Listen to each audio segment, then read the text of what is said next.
Bueno, esto en realidad es un megaloteo que se conforma a partir de el armado de dos sociedades, de dos personas jurídicas, una SRL y un club de montaña, los dos de nombre Bellavista, al sur del paraje Las Golondrinas, en Lago Puelo, allá por 1994. Lo forman dos matrimonios, uno conformado por el señor Eduardo Daniel, entonces intendente de Lago Puelo, juntamente con su señora esposa y su secretario de tierras de aquel entonces, Carlos María Sarabí, y la esposa, Tosti.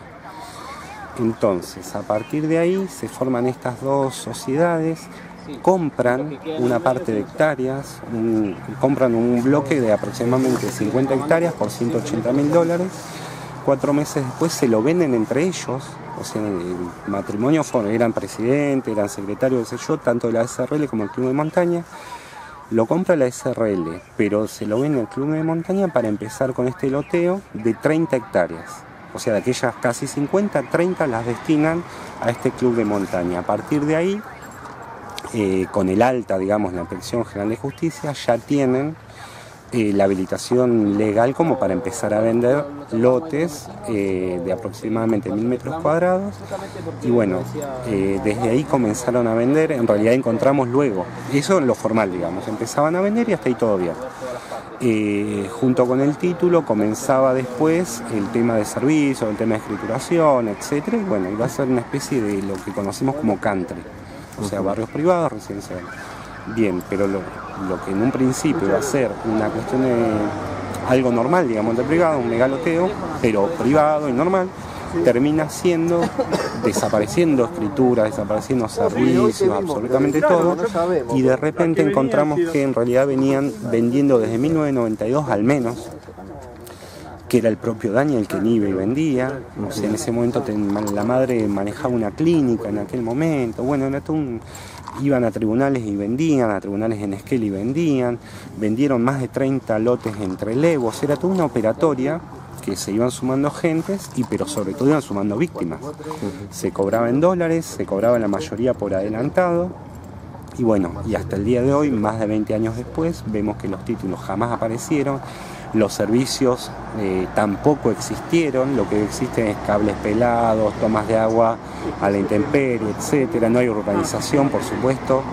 Cualquier accidente que haya, no hay por dónde guiar desde adentro a la afuera, sea un bombero, un policía, la propia ambulancia, que ya ha tenido una asistencia frente a una crisis de salud, que los vecinos tuvieron que salir a el callejón de entrada, digamos, del club para poder guiar a la ambulancia. O sea, no es algo hipotético, ya lo padecieron los propios vecinos.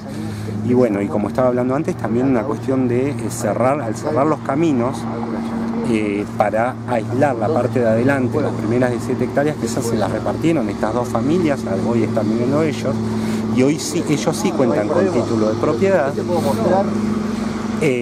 Bueno, se lo reparten, pasa esto, entonces a partir de ahí los vecinos empiezan a hartarse y a decir, che, todo bien, te esperamos 1 año, 2 años, 3 años, bueno, en fin, pero ya algunos llevamos más de 13 años con el pescado sin vender, ¿qué hacemos? Y siempre los pateaban, no, que en 2 meses sale, que ya está, que falta el papelito, falta la firmita, levantamos la hipoteca y sale. Siempre eran evasivas y chamullos similares o ambigüedades, vaguedades, hasta que en un momento se hartaron los vecinos y bueno, ya directamente tomaron la decisión en el año 2012 de hacer la denuncia penal, y a partir de esa denuncia penal, bueno, empezaron a copiar pruebas que iban en un titánico esfuerzo probatorio que yo no he visto igual, digamos.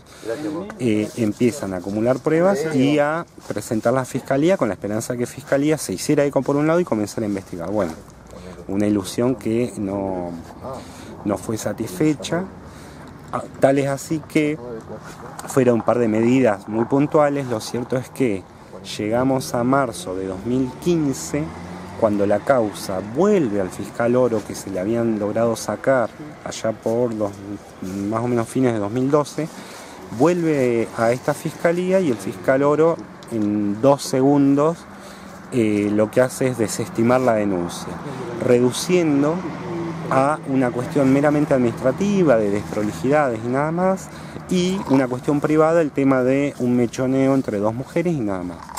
Entonces, bueno, a partir de ahí, lo que nosotros presentamos en el día de hoy es una revisión solicitando que se revise, como la palabra lo dice, la desestimación efectuada por el fiscal Oro, que se reabra la investigación y por supuesto que se lo aparte de esta investigación y que se lo den a alguien que tenga ganas de investigar. Además, que asegure, más allá de las ganas que tenga o no. Tampoco estamos pidiendo ganas de investigar, pero sí que nos aseguren que lo van a hacer.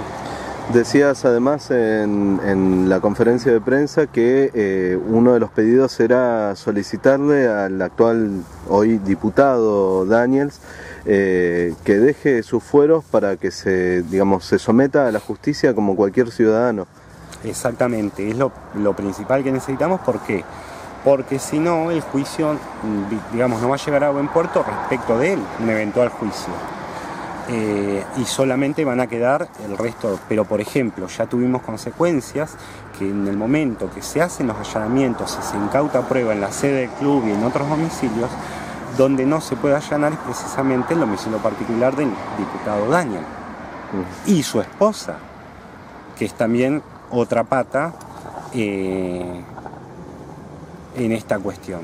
Entonces no es menor este pedido de renuncia a los fueros, porque los fueros están precisamente, como explicaba antes, para garantizar su independencia como diputado, que no le puedan hacer ninguna cama en razón de lo que piensa o dice. Ahora, de ninguna manera esos fueros pueden equivaler a una trinchera para lograr impunidad, porque eso ya sería una distorsión de los principios republicanos, de la democracia, que sabemos que estos tipos se pasan la democracia por el orto. Lo sabemos.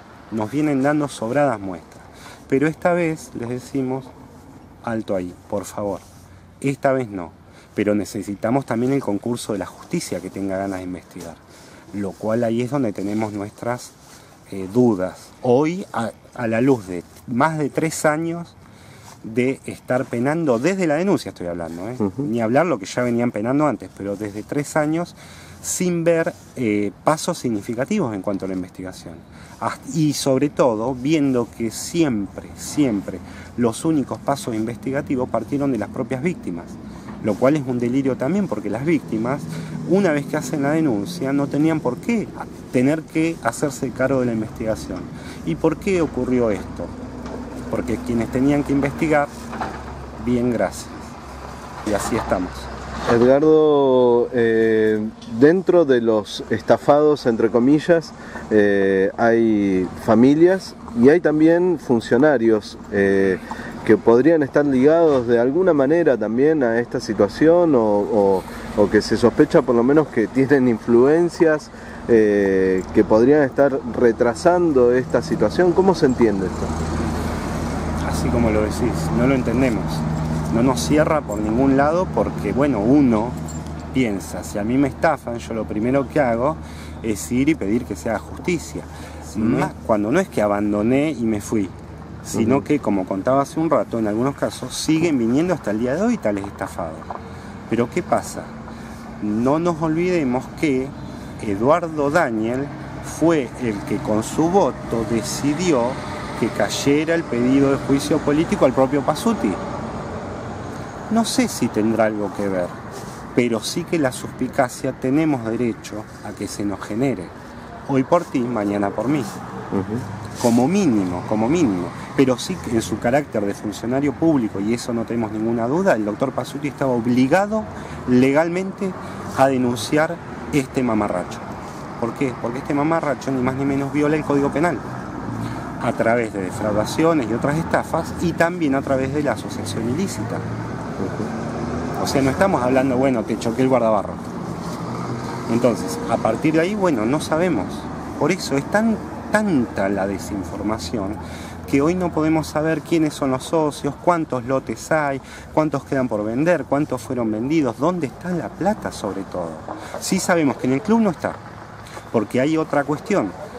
Distinto al resto de los countries tradicionalmente conocidos, el sentido de Bellavista era sin fines de lucro. el objeto del club, sin fines de lucro, no para salir a timbiar terrenos. Entonces el tema era, yo agarro un peso y estoy obligado como administrador del club a reinvertirlo en el club. Bueno, tenemos listas, y Fiscalía también las tiene, que se pagaban puchos, que se pagaban videos, vino, cuestiones, asados, con la plata del club. Sí, eso y no es... asados por aniversarios propiciados por el club. Claro. Entonces, eso sería lo de menos, ¿no? De último. Sería lo de menos. Pero figura, pero constan actas de todo eso, digamos. Claro, sí, porque eran, no sé de dónde venía esa torpeza, pero dejaban huellas por un montón de lugares. Tenemos documentos con la firma de Eduardo Daniel, tenemos documentos con la firma de su esposa, de Tomás Sarabí, de su señor padre, a quien el propio Tomás Sarabí recomendó que los vecinos le fueran a reclamar a la piedra donde está enterrado, en un rapto de ironía, pero también en lo que fue otra burla. Bueno, reclamen a mi viejo en la piedra donde está enterrado. Entonces, son muchos las pruebas que hay, por eso también estamos choqueados y nos manifestamos abiertamente escandalizados por la conducta asumida por el Ministerio Público Fiscal. Gracias, Salvador. No, por favor, gracias. Bueno, un poco, ustedes son vecinos, me voy a dar vuelta para que se los vea. Ustedes son vecinos de los estafados. Cuéntenme un poco qué piensan hacer y cómo piensan seguir, digamos, con esta situación. Bien, por un lado, de que se haga la reapertura de la causa y además que se investigue en Esquel. Es decir, que no la maneje Oscar Oro, porque ya sabemos quién es y para quién juega. Entonces, que se trabaje en Esquel y en forma seria, porque Sachino la tuvo bastante tiempo. En el transcurso que la tuvo Sachino, lo que pidió fue un informe contable que llegó 2 o 3 meses después, pero eso en el transcurso de más de 2 años. 3 años. Es decir, que tampoco no ha investigado mucho Sachino. Es eso. Y hay pruebas hay. Como dijo Edgardo, hay firmas de Daniel, de Tomás, de mucha gente. Y también hay gente que compró en el año 93, antes de tener la personalidad jurídica del club, que la obtiene en agosto del 94. Ya en el 93 estuvieron vendiendo y una de las personas que compran, por ejemplo, trabaja en el Ministerio en Tribunales, en Esquel. Otra, hay una fiscal, también Sima de Villa, que también compró y no ha hecho ninguna denuncia. Y fue una de las primeras que compró en el año 93. Para ser más claro, es una fiscal Sima de Villa que trabaja en Esquel y su esposo, Bestene, es el ministro de Economía de la provincia de Chubut. Y no han hecho ninguna denuncia, ninguno de los dos. ¿Les resulta llamativo el hecho de que haya, digamos, tantos supuestos estafados que son funcionarios de gobiernos municipales, provinciales, legislatura? Y sí, realmente, porque como te había comentado Edgardo en su momento, da para pensar otra cosa, que si a vos te estafan y no reclamás y no haces nada, o compraste de buena ley, o compraste otra cosa, o no sé. Cabe aclarar otra cosa, nosotros somos alrededor de 20 casas que tenemos ahí. Es como te comentábamos, no teníamos agua, no teníamos luz, no tenemos nada. Lindero vive los hijos de Daniel, Susana Tosti, Tomás Sarabí, el hijo de Carlos Sarabí con Susana Tosti. Ellos cuentan con... Susana Tosti tiene 3 medidores de luz a su nombre, tiene gas natural. Los hijos de Daniel todos tienen gas natural y luz. Los únicos cautivos somos nosotros que no tenemos los cables por el piso. ¿Ellos están siendo parte de este mismo club? No. No, digo, sus casas están linderas, pero no son parte del mismo club. En su momento, donde ahora está Daniel y Sarabí, en su momento eso lo vendieron como que era parte del club, como que era un clubhouse, un quincho, había dormis. Cuando fue en el 2012, ellos cambiaron todo y se escrituraron a nombre de ellos esas 18 hectáreas. dejando 30 hectáreas, que son las que están las casas nada más, a merced de quién sabe quién, porque como no sé si te habrá comentado Edgardo, fuimos a hablar con el Consejo Deliberante de Lago Puelo, nos cerró la puerta en la cara. El señor Iván Fernández se escondía cuando le golpeábamos la puerta, porque lo vimos cerrando la cortina para no atendernos. Y después de un largo tiempo de mandarle cartas, pidiéndole por favor que nos solucione las cosas o que nos dé una mano. No pedíamos que nos paguen la luz, el agua, que tengamos la posibilidad de nosotros pagarlo y poder tener luz y agua, que era algo básico. Bueno, la única respuesta que tuvimos nosotros fue que nosotros éramos adquirentes irregulares, o sea que los digamos, ocupas, pero habiendo pagado éramos nosotros. Somos ocupas que pagamos el terreno nosotros. Esa fue la respuesta del intendente, que tiene que velar por el bien de la gente. Bueno, mucha bronca y seguramente, nada, seguirán las expresiones públicas para dar a conocer esta situación que si bien, digamos, es conocida por ustedes, tal vez no ha sido tan difundida en lo que es la comarca, ¿no? No, y esa es la idea, por eso llamamos a conferencia de prensa, por eso queremos hablar con ustedes, para difundirlo y ponerlo en conocimiento de mucha gente. Porque es como que queda ahí, ya viste, un barrio privado, parece. Pero bueno, se supone que es un barrio privado, no sabemos todavía en qué va a quedar. Así lo inventaron, pero fue realmente para hacer realmente un negocio particular. Una estafa. Una estafa. Dice llanamente es eso, es una estafa. Y no es que es uno solo que la ideó, sino que entre varios y se van apoyando uno al otro y tapándose entre ellos. Así que esa es lo que nosotros vemos y lo que tenemos prueba de eso. Buenísimo, muchas gracias. Gracias a ustedes, gracias. Gracias, hasta luego.